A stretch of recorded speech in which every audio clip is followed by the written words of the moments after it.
Hi, I'm Alvin King. This is One on One. Welcome to We Speak.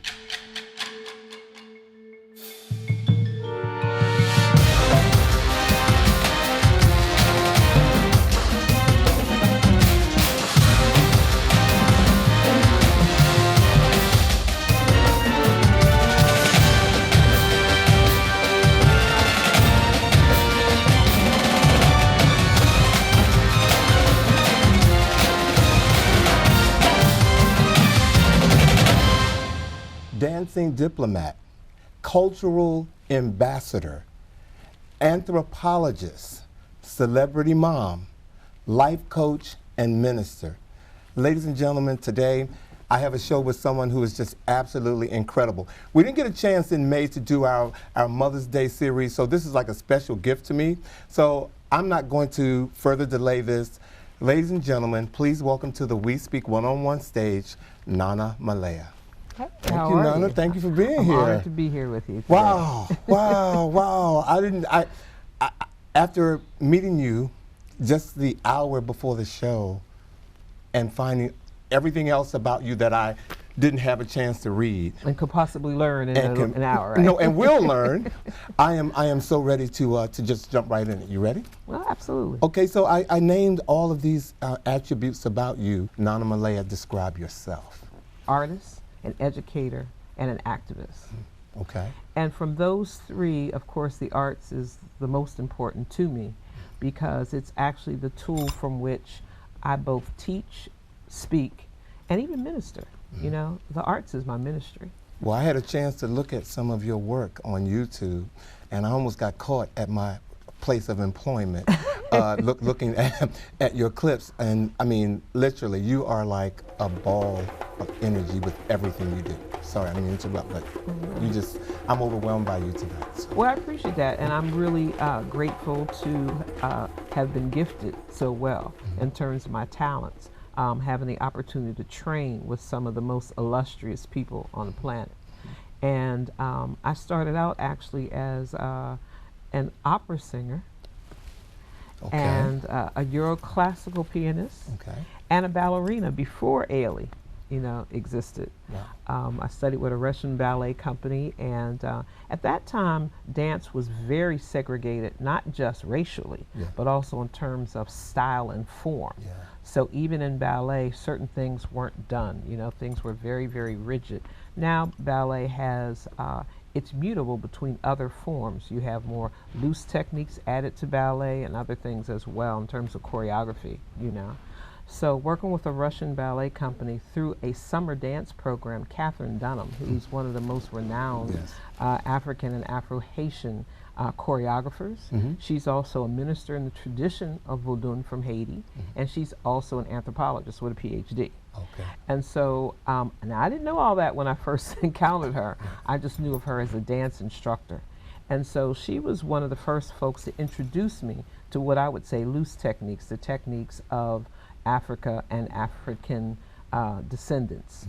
So my family being Caribbean, of course, I was familiar with Caribbean music and Caribbean dance. And the only black dance at that time was really tap dance. Okay. Of course, now our genres have really exploded. But when I was growing up, we were also encouraged to be a triple threat or quadruple threat. So that means you really need to know how to sing, how to dance, and how to act at the very least. And be good at it. And be good at all those things. All those things, right. So that was a given in terms of the training that I had.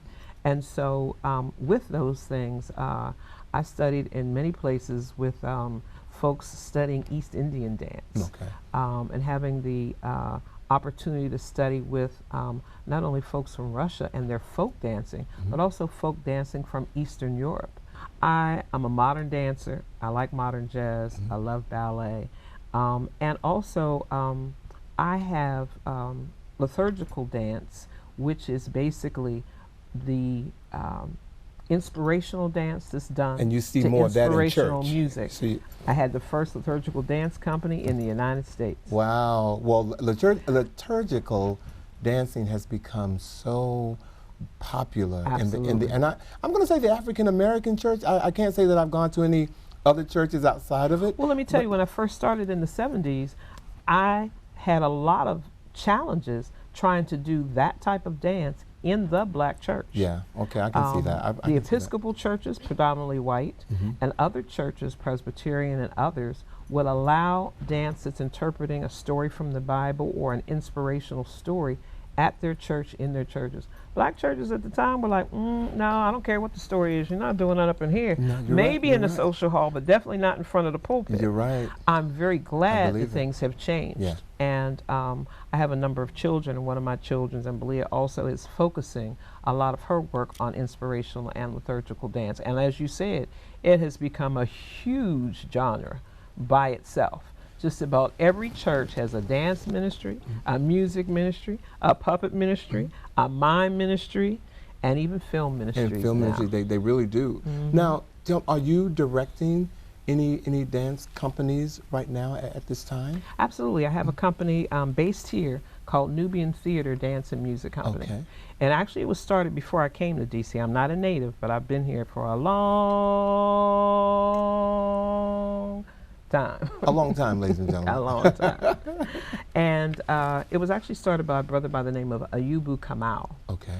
And when I first got here, the Landsberg building, which is now the Shakespeare Theater Company, Yes. had a lot of different theater, music, and dance companies in that one huge building, which was a wonderful asset, you know. And they had started with a theater company because theater was beginning to continue to expand. Right. Because when I first started in theater, I was actually in Pittsburgh, Pennsylvania. My father used to work for the Amsterdam News as a writer, photojournalist, and he got a job with the Pittsburgh Courier. So that took our family to Pittsburgh. Okay. And so I ended up being in Pittsburgh, which at first I was upset because when I got to high school, I want to go to the School for the Performing Arts, and you couldn't do that in Pittsburgh. However, I got introduced to Catherine Dunham there. I worked with August Wilson there from the time I was 17 Wow. until he passed. Wow.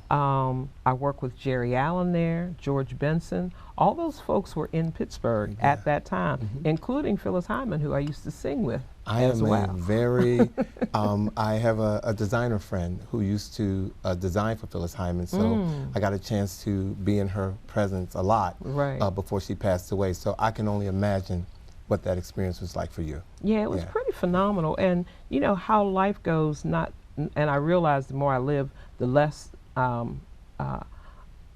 likely that anything is an accident. Right. It's all really, to me, by divine order. Yes. And coming in contact with all those folks, I tell people that, we were just trying to change the way the arts and life and history had been relegated at that time, and we actually have. I mean, there were not black folks in film, in theater, on stage. There weren't very many black athletes. Not at that time. We're talking about, late 50s, early 60s, mid 60s, etc. So Let me ask you, in your opinion, how has dance changed since when you started to now? Because I'm sure you've seen an evolution that you can speak on. But in your opinion, how has dance changed in general? well, one of the things that's expanded, I always say people of African descent, no matter where we have been on the planet, and we are everywhere on the planet. There's books like Before the Mayflower by Lerone Bennett. They came before Columbus, that document the fact that we were in this area that we now call United States, North America, for many, many, many years before any others had come. And we're part of the natives who were here originally as well.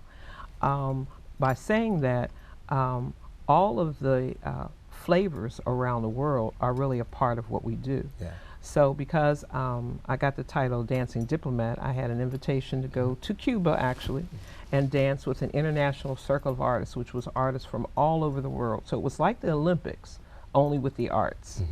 And because of that experience, I got to see people literally from all over the world. So the folks I hadn't had the opportunity to meet in my own experience prior to that time, I got to see different forms of dance. And other experiences have exposed me to where the similarities are and the differences. And there's really more similarities than there are differences.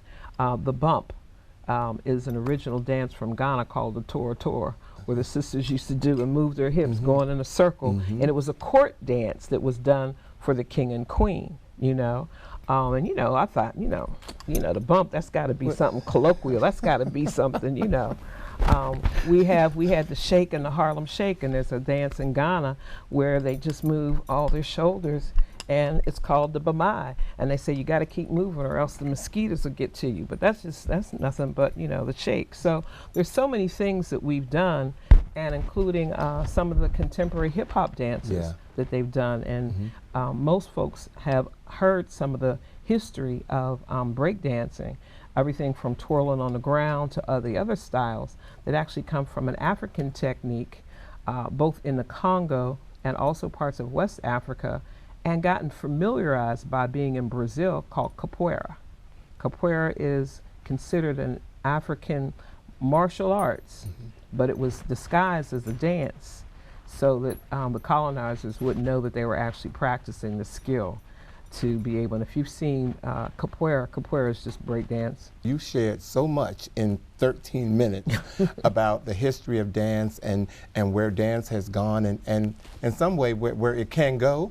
I hope, you know, before we leave today on the topic of, you know, I want to make sure that we at least mention a few of your dance companies, and so people can, you know, go out and do some research. And I also just want to mention, like, for instance, people who become popularized, like Cardi B and others, who are oftentimes, I'll say, shaking themselves in ways that doesn't always look appropriate for the stage. Right. That those movements in a different context, a different time, have been flirtatious dances, but they haven't been done in a public square, so to speak. Because if you don't have flirtation between men and women, you won't continue the species. Exactly, so right. there's a place and a time, but again, it's usually around women, and even belly dancing. Belly dancing, you had to be 3 months pregnant before you did belly dance, and it was a dance to be done. You had to be 3 months pregnant? It was a dance to be done in preparation for labor and delivery. See, Nana, you have educated me. Like I said, I knew I was going to be once I sat in this chair and started talking to you. But we're going to stop here because soon we're going to have to take a break. Okay. But again, you have shared so much with me already, and there's more. Believe me, there's a lot more that she's going to share with you, We Speak family. So we're going to take a quick break, and when we come back, we're having a one-on-one with Nana Malaya.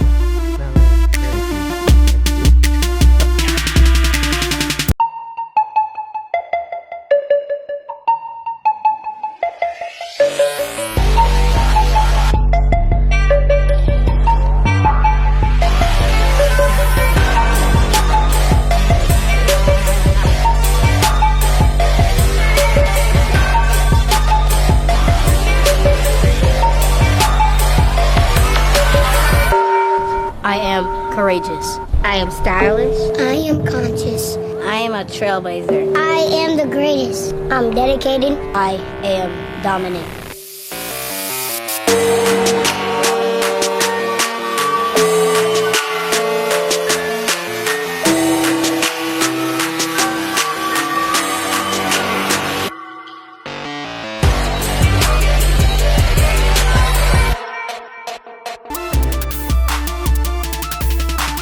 Hello, everyone. I'm Alvin King, and welcome back to another episode of We Speak. Tonight, we're having a We Speak one-on-one, and I have a special guest here, Nana Malaya. Nana, again, thank you for being here tonight. I'm so happy to be here. Thank you, thank you. At the break, and actually earlier, while Nana and I was talking, I found out that Nana has been in a book called Oh Freedom. Yes. Would you care to tell us a little bit about that? Yes, Oh Freedom is a book. One of the things in terms of being an artist and educator, that I do a lot of presentations that are historical. So I'm also a storyteller. So I may tell the story of Marian Anderson, and I may tell the story of Rosa Parks. I may tell the story of Queen Nzinga and Queen Hatshepsut.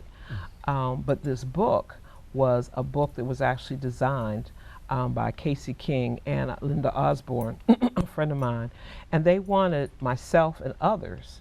They gave the assignment to have young people go and interview folks who could tell them about the civil rights movement. So the students went around to different people they knew. That's why it's so important to have arts in education, because arts is what carries the education and the history. We literally would know nothing about anything if it wasn't for the arts. This vase is an art, this cup is an art, our clothing, the table, the technical equipment, everything is a form of art. So it started with the thought process in one person's mind, and of course the expansion of that imagination and development of that piece. But it's also the recorder of history. So this book is just one of those where we wanted the children to learn to listen and find out about some of the stories of the very people that they may know. Well, one of the people in this book that I think, if I recall correctly, you're named after? Yes. After? There's a very well-known opera singer by the name of Marian Anderson. You share some stories about that. Can you enlighten the audience about that? So as one well? of my stories, and that also this is one that's in the book, where I talk about I was named after Marian Anderson. So my name is Marian Malaya. My parents named me after Marian Anderson, who is a famous opera singer. So Marian Anderson was around in the 30s, and she was the toast of Europe. She trained in Europe, she traveled in Europe, and she was a highly acclaimed opera singer. Even to this day, there are not a lot of black opera singers. That's true. And so at that time, I guess my parents kind of had a premonition on what I would do. I did take and train as an opera singer, and I even had the blessing to be able to sing in her honor at the Lincoln Memorial with the National Symphony Orchestra a number of years ago. Wow. And so the story that most highlights her career is actually a story that had first started to stop her career. Even though she was the toast of Europe and well-renowned, as also well-paid, she came back to the United States and could not perform in any of the major venues here. So, for instance, in the Metropolitan, Carnegie Music Hall, and here in D.C., she was to perform at Constitution Hall. Right, that's the story. And at that time, there was a group called the Daughters of the American Revolution, and they refused to let Marian Anderson sing there because of her color.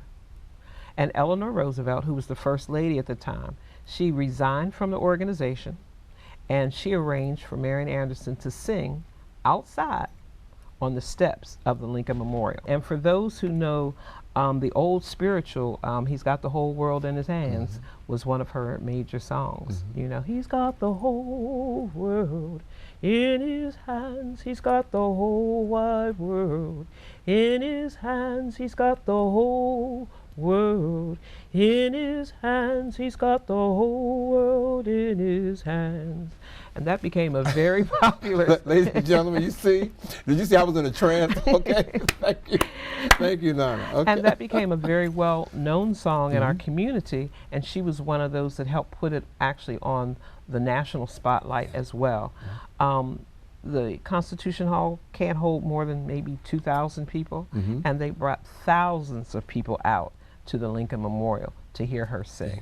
And so she became infamous after that point, and people who didn't know about her. So she was able to sing there, and of course in her career, she was able to sing at some of the places that had, you know, excluded her in the past. Those icons in our history are important for us to know about. And I spoke with a young woman just the other day, and I mentioned Marian Anderson. She had never heard of her before. Wow. Yeah. And so it's important that we speak about these folks and we show pictures of these folks so that we can continue to follow their tradition and also their example. You know. And I think I can mention that the African American History Museum also have exhibits, and one of them being the Marian Anderson exhibit, where you can go and learn more about this phenomenal woman. And one of the reasons, ladies and gentlemen, that we're spending, again, so much time talking about Nana's experience and Marian Anderson, because these are things, as you said, they do not, a lot of people are not aware this culture or this I'm going to say the people, the Our kids of history today. is not you're right. emphasized. It's not emphasized. And our history is everybody's history. Right. Because even though we're talking about Marian Anderson here in the United States, I mean, you know, we have so many iconic figures prior to coming to the United States. People, for instance, like Marcus Garvey, even though his history and his family is traced back to the Caribbean, of course, we know that those folks originally on the continent. And just certain people like, you know, we have Mansa Musa, who was like considered the richest person in the world. He went across from different countries through the continent of Africa, and everywhere he went, he destroyed the economy because he had so much money. I mean, when do we hear about these folks? Right. And even right now, contemporary day, we have a lot of very rich history and also rich families, both here in the United States as well as on the continent. On those 54 countries, there are some very rich individuals and families who are doing a lot of positive things for their communities, for their countries, for their states that we don't hear anything about. So it's important that we make sure we learn our history. Someone once told me the Jews never expected the Germans to educate them. Right. And so we've expected those who have oppressed us to educate us. And what for? Because every time we get into something, we take it over. Get into tennis, we take it over. Get into basketball, we take it over. Get into baseball, we take it over. You're right. Coming to the arts, we take it over. Well, you know? you have me thinking another topic that I'm going to kind of intertwine into here, and it's about social media and its impact on spreading the word and making people more knowledgeable. What's your take, with your experience and background, on how social media has impacted? Well, here's the first thing I want to mention. The cell phone was designed by a person of African descent. Okay. His name is Henry Sampson. And even though we call the Samsung phones and other things, Henry Sampson, and again, these are all things that people can look up. The internet was designed by a person of African descent. We know because of the film Hidden Figures that we know so many important and iconic things in science were key, and they were done by people of African descent. Right. All those women in Hidden Figures that helped bring those astronauts back, you know, from outer space. That's key. Right. And we need to know who those people are. So we need to continue to look into our history. We need to spend more time. There's a series of books as well as videos that talk about that history. And I think social media, when it's used to its benefit, Exactly. Because I'll tell you, there's a Professor James Smalls is one of the reasons I started spending more time on social media myself. He would send different pictures from the continent of Africa and different historical references to certain cultures and certain accomplishments that I didn't know that much about. And so that information, when you think about historical things, inspirational things, educational things, as well as accomplishments that can be done, you know, and as we have more and more of our children getting into school. I just read a story about a woman that got two PhDs in one weekend. In one weekend, how about I mean, those kind of things are some of the things I find out from social media. Okay. And I think that's when it's most beneficial. When it's putting out petty information and misinformation, that's when it's at its most harm. So everything always has a double-edged sword, because you got a coin, you got heads up, and you got heads down, and you got tails. What are you going to focus on? I choose to focus on the positive. Well, and social media is here to stay. It definitely is. So I encourage people to use it to their advantage. In the book, Oh Freedom, when we were talking upstairs, you had mentioned a point about, we were talking about the African American History Museum and Marian Anderson's clothes being there, and we were talking about dress and style and this and whatnot. How has, in terms of, again, your career, has fashion influenced you, or has it influenced you at all in everything that you do? Well, absolutely. If you want to add another occupation, I'm a model, a fashion designer, and a seamstress. So again, wanting to have certain looks I've always been creative, and I've always liked dressing a little bit different.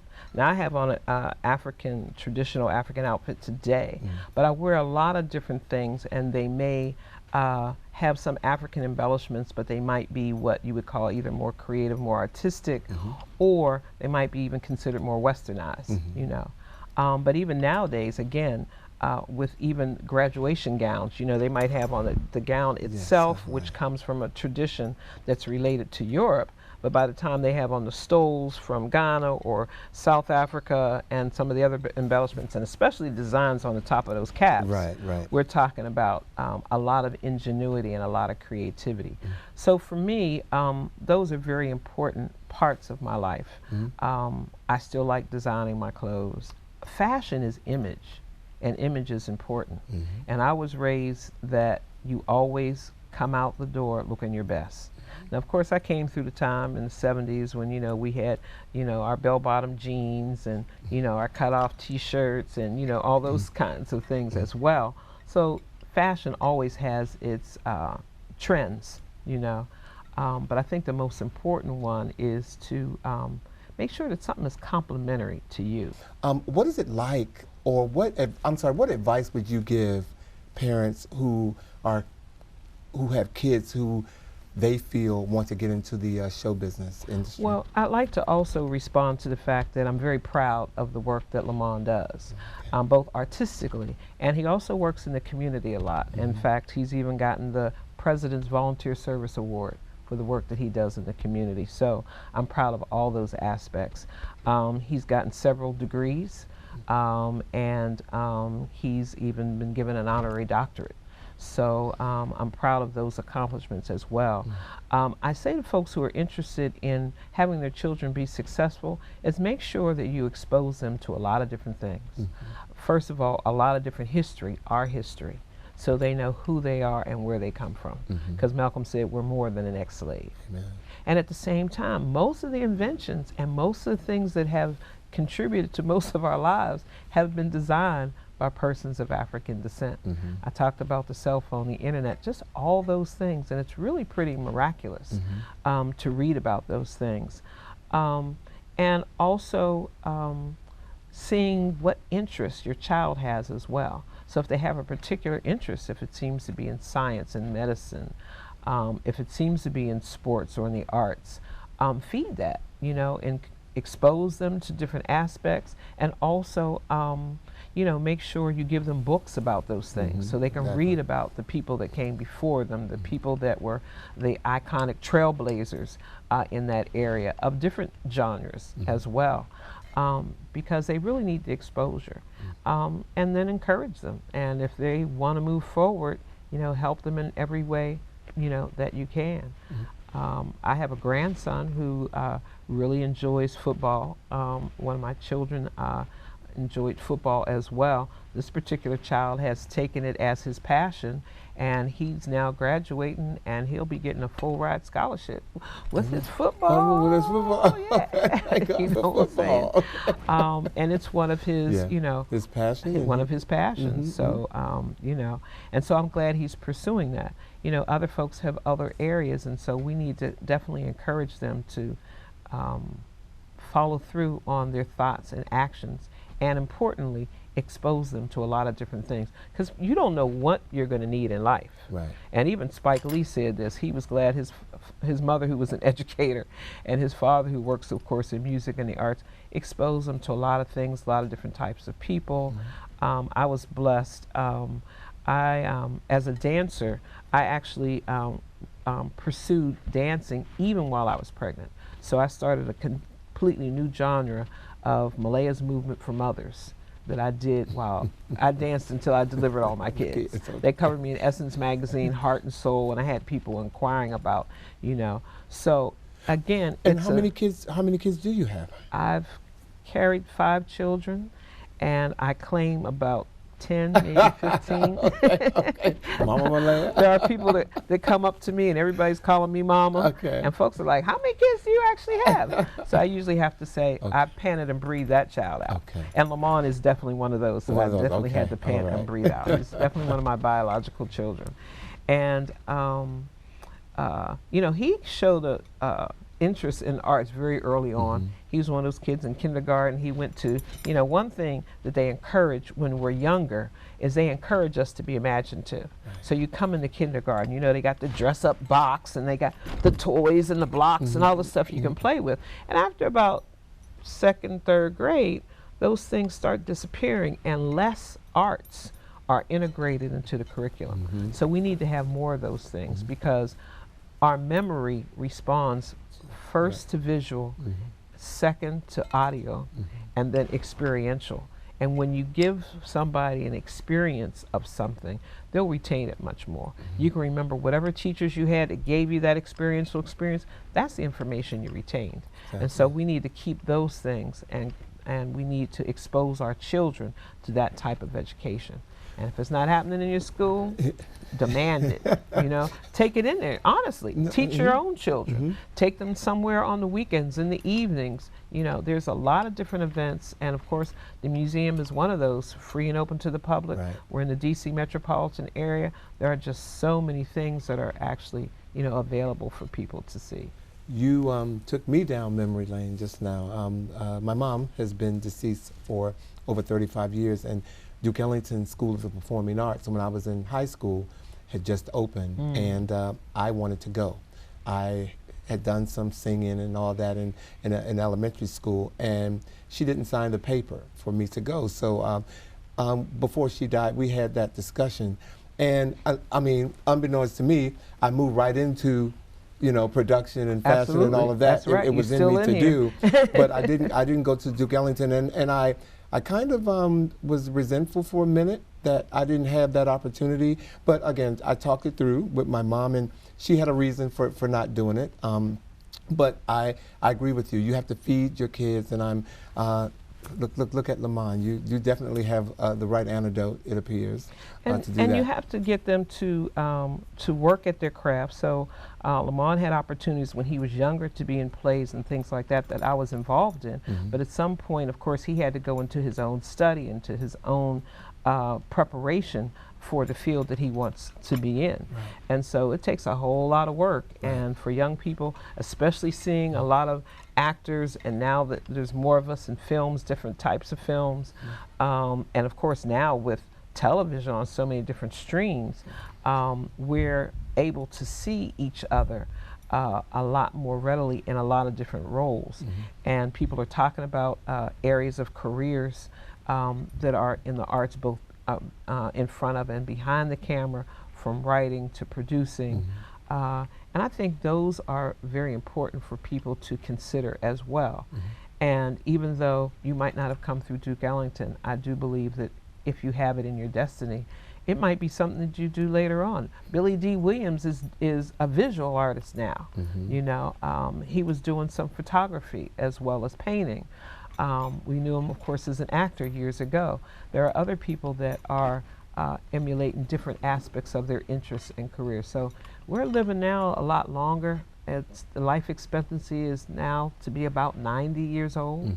And so I think we're going to have a lot of careers, a lot of interests, a lot of ways in which to excel in different areas. So I think you might work in a particular area for a certain period of time, and then it might transverse into something else, evolve into something else. And like now with the inspirational things, I realize that I also call myself a minister because I've worked in terms of studying quote unquote ministry and both world ministry. So I've been in different places in the world, and of course I've studied the dance and the music, but the dance and the music takes you to what the people believe and what do they understand and how do they see the world. And by understanding that, I've been able to look at ways in which we can be inspired by those things and by those actions. And so different work like even Greenleaf as a television show to inspire people to take a look at, is there more hurt or healing in the church? Those kind of issues. And so I've had Greenleaf forums and watch parties. They have people take a look at that from a healing standpoint, not just visceral and just take a look at the show, but just look at how it impacts our lives and what might we need to do. While we're talking about Greenleaf and ministries, I'm going to switch gears a little bit and talk about a project that that you've shared with me that you're a part of that definitely has a spiritual connection and contact. The Zion, the Mount Zion Cemetery in Georgetown. In Georgetown. In Georgetown, right here in Washington. That's right. It is considered a slave cemetery. And in talking to you, I've seen it. Mm-hmm. But you have some history and knowledge about it that please share with our audience and our viewers here tonight. It's a burial ground that can be seen if you're coming down Rock Creek Parkway from like Massachusetts Avenue. Before you get to like the DuPont Circle, P Street, you might see these you'll see a grave site and you'll see some gravestones on this hillside. I've seen it. And most people have seen them and just kind of, notice them and wonder what they are. Well, they're part of this cemetery. And so there's been an estimate that there can be anywhere from 2,000 to 30,000 bodies possibly buried there. And this is right in Georgetown. And Georgetown used to be, quote unquote, a black community. Right. And even prior to that, with this enslavement cemetery, people were entombed there, and this was not one of the sites that was on the historic sites in Washington, D.C. So now it's been registered, they've put it in the historical site, they've put it in, there's a Dumbarton Museum right in the neighborhood, so its information is there. And I was a part of a blessing, a consecration of the ceremony earlier last year. And so we are continuing to make sure the area stays clear and clean, people don't walk their dogs in there, that we get historic markers, that we look in ways in which we can preserve it so other students, elders, and children can know that it's here and give honor and praise to that. Because here in Washington, D.C., we've got, I think, more memorials than any other city around. Exactly. So we need to make sure that we can honor our ancestors, because we know we got, of course, the giant obelisk in Tekenen for George Washington. Of course, we've got Lincoln and Jefferson downtown, but there's so many others throughout the city. And so we have these particular structures that we need to make sure, and these sacred sites that we need to recognize, learn about, and then give honor to those who came before us as well. Well, I'm going to, just by you sharing that with me, brought up a whole bunch of ideas in my head.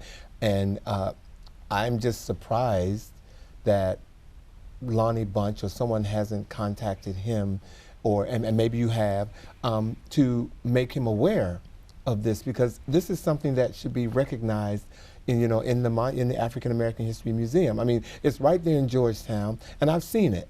I had no idea that it had all of this history, and there are actually people still buried there right now. Absolutely. So definitely going to use this platform based on your knowledge that you shared tonight to get that word out. And people can also look it up online. There's some information that now is much more readily available. There are some historic tours that are done about Georgetown and its history. And some are done by C.R. Gibbs, who's a well-known historian in the area, and some are done by other folks, including myself. I'm a tour guide as well. And because there's so much history, and the stories are some of the greatest preservation of this history. And so we need to listen to those stories, because it's those stories about Jefferson and Sally Hemings that had someone do their DNA tests to find out that they were actually, as an African American person, related to Thomas Jefferson, and they were able to trace it back to Sally Hemings, who was actually one of his enslaved women, who I think he sired 5 or 7 children with. And now, of course, there's use a unprofessional term, a whole slew of people that related to Jefferson of the African American community because of that. And it's through DNA. My father's family is traced back to Ghana. I've also, through Lamont, actually doing a DNA test, we found out we have some history connected to the Cameroon as well. And I found out that certain aspects of Cameroon and Ghana are also connected. And I've been really esteemed because I've been working with the Cameroon Embassy a lot for different events, performing for a lot of their dignitaries and ministers. And I was actually crowned Queen Mother in Cameroon. So I've got lots of titles. Well, on that note, hail to the Queen, ladies and gentlemen.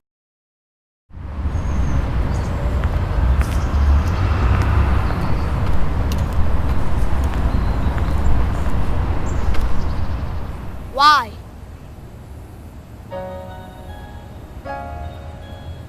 Why? Why are you following me? Why my hoodie make me look suspicious? Why does my music make me dangerous? Why are people that are supposed to protect me attacking me? Why are you afraid of me? Why do you think I'm dangerous? Why do I afraid of people who are supposed to protect me? Why can't I make a peace sign without you labeling the gang sign? Why does standing your ground only work when I'm on the ground? Why do you show this photo over this one? Why do you only stop and frisk me? Why do you have low expectations for me? Why can't I run down the street without causing alarms? Why do you think I'm a thug? Why do you assume I'm armed? Why can I breathe? Why is my mom scared every time I leave the house? Why are you targeting me? Why am I a target? Why? Why? I know why. And it has to stop. It must stop. Because I have dreams. Because I can change the world. Because I will make a difference. Because I have a family. Because I am strong. Because I'm talented. I have a voice. I can find a cure. I have goals. I can lead the country. I am determined. I have a future. Because I'm a scholar. I am powerful. I'm someone's friend. I'm someone's brother. I'm someone's son. Someone loves me. And because my life matters too. My life matters. My life matters. My life matters. My life matters. My life matters. Our lives matter. And so did theirs.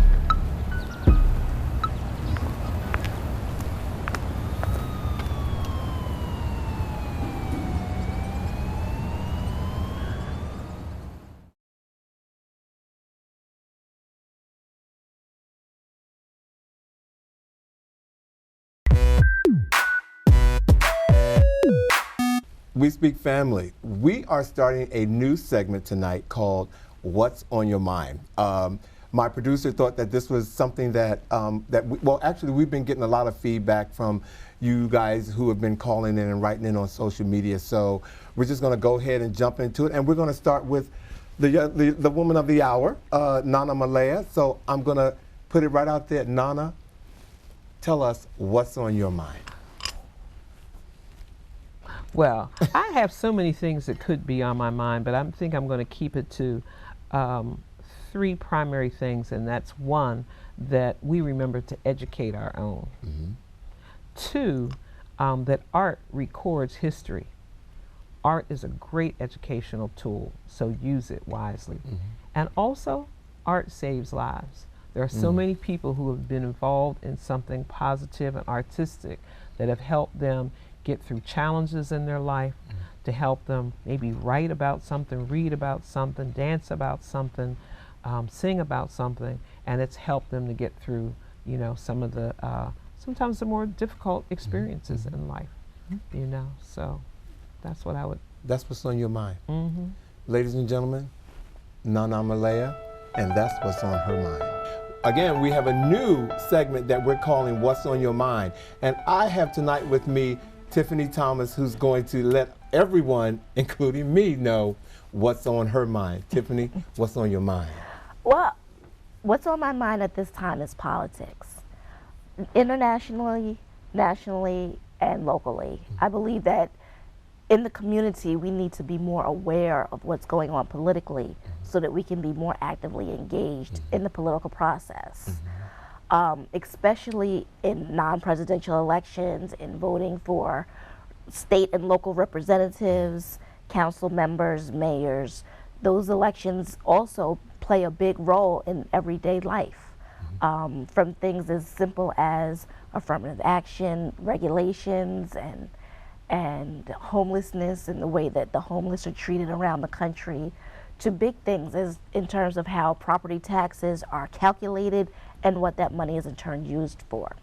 So I believe that active civil engagement begins locally before it can be branched out nationally and internationally. And we shouldn't stop just at the national space. Because we live in a global economic space, we also need to be aware of what's going on internationally around us, how international presidential elections have consequences as well. Prime minister elections have consequences as well. You know, and how those relationships with the United States can become paramount into trade negotiations and how farmers are impacted and things like that, or in terms of the political climate in specific areas, maybe like the African continent or in Asia, which is always a growing market. And I also believe that on the continent, on the African continent, they are doing a lot of growth that we outside of the continent don't know enough about.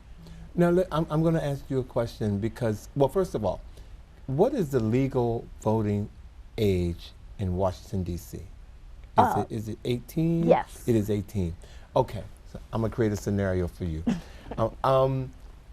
You have a group of high school students who have just graduated from 12th grade, and they're about to go to college, but they're all 18. Well, the following year, they will be eligible to vote. Break down how you would approach them based on what you just told me, of which I think is excellent and correct, and I think that we, as people, African Americans on the local level, should be more aware of what's happening in politics. How would you break it down to someone who's a 17-year-old about to be 18 and they're feeling themselves, and all of a sudden, you know, you got to break it down to tell them you need to get out here and be more aware of what's going on in politics? I would break it down to them in terms of what I see as the issues that are most impactful to them. That would be things like abortion rights, which is a very hot topic right now, climate change, which will affect, you know, how they age and grow, and what's available for them in terms of food and in terms of location. Because as water comes closer into locales, you're going to have less land space. So that's impactful to them as well. I would speak to them about civil rights, especially in particular with a conservative Supreme Court. Affirmative action will soon be something that will be addressed on that level. So those would be the things that I would discuss with them. Yeah, to get them more civically engaged. I like it because I think that is the big problem, is not having or people of a younger generation not being more aware. Thank you for letting us know what's on your mind. To answer your question, actually what was on my mind is a song. The lyrics to a song. There's a place for us. There's a place for us. Somewhere there's a place for us. Peace and quiet and open air. I know the song. From West Side Story. West Side Story, yes. That was on my mind because that's something I've been thinking about for us, not just African Americans, but all people that are seeking for something. And a lot of us are in that place right now with what's going on in the world, political climate, financial situations. We're looking for something, we're seeking something, and we're looking for that place of peace and that place of quiet. And where do you find it? And that song has not haunted me, but that song has actually just kind of worked my spirit ever since I first heard it when I was a little boy. Where is that place? Where is that somewhere? And all of us are looking for something. We're looking for peace. We're looking for quiet. Where do we find it? We're looking for love. And we're looking for love. Where is it? We're looking for acceptance. And we're looking for that place where we can be ourselves, be our true selves, and we can be amongst people that are like us, like minds, and where everyone is respected, and where everyone's voice is heard, and where everyone can be honored and appreciated. We're all looking for that, and it's somewhere. But where is it? Is it a physical place? Is it in our hearts? Is it in our minds? You know, where is that place, and how do we get there? One of the lines that I really love is it said, it waits for us somewhere. That's one of the lines in the song, that peace and that quiet in the open air is waiting for us somewhere. We just have to find it. Now, some people find it through meditation, some people find it through religion, some people find it through exercise, they feel peaceful, some people find it when they go out and hug a tree. You know, people do a lot of crazy stuff looking for that peace, looking for that quiet. And we all say it somewhere. But one of the other questions we have to ask ourselves is, are we there yet? Have we found it? Have we found it consistently? There may have been times in our lives when we have found that peace, when we have found that quiet, but then we lose it. What happens? Do we go somewhere else? Did we forget where we were when we were at that place of peace? How do we get back there? And that's probably an internal question that we'll always be asking. Where is that place? Where is that somewhere? And it would vary for different people, but we're all looking. We're all seeking, from little kids until we're grown. We're still looking for that place. Where is that somewhere? In the movie, it was an interracial couple, if you remember, that were looking for that place where they could be together and be accepted. But it's a whole lot of instances in our lives where we're still looking for that something somewhere. Where is it? What do we do? How do we get there? You go to the rabbis, you go to the priests, you go to the ministers, you go to the counselors, you go to therapists. You're looking for that place. And some of us never find it. We get little pieces of it, but we never get that complete peace and that complete quiet. But it's a wonderful thing to be in that mindset, to be looking for it. To be looking, okay. And wow, you are correct, first of all. Your what's on your mind did take me to a whole another place. Do you believe, or in what you've just said, that some people, especially many Christians, feel that death is that place where you find peace? Now, I don't know how any of them know, but a lot of people in religion will say that heaven is the most peaceful place on earth. But you have to believe that if you're a Christian. If you're a Christian. You have to believe in and that's what they call it, the eternal rest. Okay. That's that eternal peace where all the madness of this world will not be there. Okay. All the troubles that we face in this lifetime won't be there. You have to believe that, otherwise, why bother? But you're taking it from I'm going to say, a Christmas approach, peace on earth. So you're taking it from that approach. And I was taking actually all of them, because no matter where you're coming from, you're looking for peace. Right. Whether you're a Christian or not. Even if you're not a Christian, even if you're not a believer in a higher power, you're still looking for peace. True. That's so true. And you believe it's somewhere. Some people have traveled all over the world to the most exotic places in the world looking for that peace somewhere. But they always come back home. If we found it somewhere, we'd stay there. But we always come back home, which means we're still looking for it. Right. Where is it? And what is it to you? What is that somewhere? To each of us, it would vary depending on our circumstances. But no matter what, we're looking for that peace somewhere and that quiet. With us tonight is Brian Smith to tell us what's on your mind. What's on your mind, Brian? What is on my mind is I just celebrated my friend's graduation yesterday, and I'm always inspired about that time. I graduated last year, and I'm often curious as to what I guess the proper path is after you graduate from any program. And so I always find myself just wondering, am I doing enough, or am I on the right path pursuing my goals, professional goals and career? And I think it's a common question to ask. It's just a nice way to check in with yourself, just to see where you are. And then I have to reassure myself that you know, patience is a virtue, and Rome wasn't built in a day. So I find myself daily just kind of hey, chill out, you know. Pace yourself, you know, don't compare yourself to whomever. I am an aspiring filmmaker, so I have the opportunity to come here and practice my craft or whatnot. And sometimes, even with that, with the way the internet works, which is probably why it's not good to look at social media and what other creatives are doing, you can kind of get caught up into what someone else is doing Yeah. versus where you are, which is exactly where you need to be at some degree. Yeah. Yeah. And I think somehow we've kind of worked ourselves into this method of like, everything's just supposed to happen right away, right away, right away. Mm-hmm. But it's cool sometimes just to step back and be like, no, this is your journey. Mm-hmm. And so because it's your journey, you have the privilege of living your journey, walking your truth the way that you want to. Well, do you feel, you said something about, checking in with yourself. Yeah. Isn't it wonderful to sometimes do an assessment of yourself, where you are? Yeah. Isn't that a wonder? It's almost liberating. It's liberating, and I think because I am just starting to do it more consistently, just getting in the habit of doing it, the more I do it, I find that it takes a load off of me, and it helps me to celebrate what I have accomplished, and to celebrate the things that are going right, and not put so much energy into all the negatives or what appears to be negative. It's not negative, it's just process.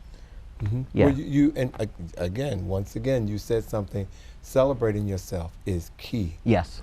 That's also confirmation that you're doing what you want to do and you're on the path that you want to be on. Yeah. Wow, I sound like a motivational speaker right now. I think you do. But this is what's on your mind, and so I think it's just a good way of, putting it out to the universe, and I like it. Yeah. I like it. Yeah. And I think too, as I get older, I find it easier to be honest with myself because you kind of learn how to properly put things in place or perspective, and that includes people too, And so as you continue to march forward and grow and mature, the more you do have those internal conversations with yourself, it makes it so much easier to kind of just like not only to celebrate yourself, but then also to kind of say, okay, this is where you are, this is how much further you need to go, and these are the appropriate steps that I need to get there. Setting some milestones. Yeah. Yeah.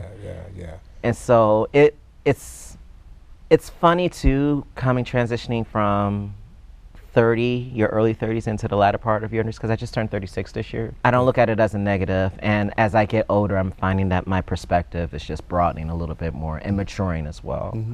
And so yeah, just encouraging myself and keep working towards the final goal, but then celebrating where I've been as well. I often look at life as a huge puzzle, and puzzles are full of pieces. Yeah. And so the puzzle is not complete until all the pieces are connected. And every day you wake up is a piece of that puzzle. It's funny that you say that because I literally just designed on my Instagram kind of like a panoramic picture, and I layered it with a picture of myself and puzzle, and within the puzzle is a missing piece. And to me, that's just crazy that you would use that example. And that's kind of something else that I'm embracing every day, that you're not always going to get the pieces right away. Right. But, as God graces you to live, you figure out where to, put the proper pieces. And if you don't figure it out all in that one day, there's always tomorrow. And it may be that it's not time for that piece to fit. And that's the other reality I'm learning how to, because life is dynamic.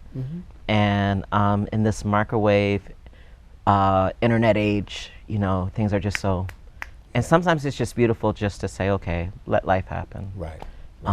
And I'm enjoying that process. Well, I know you are, because I kind of know him personally, ladies and gentlemen, and he is like one of the best people, spiritually, professionally, and just a great human being. So it's very kind of you. Thank you for sharing with us what's on your mind, Brian. Thank you for the opportunity to be on the show. I've worked on the show, and now I get to be on the stage with you, so I count this as an honor.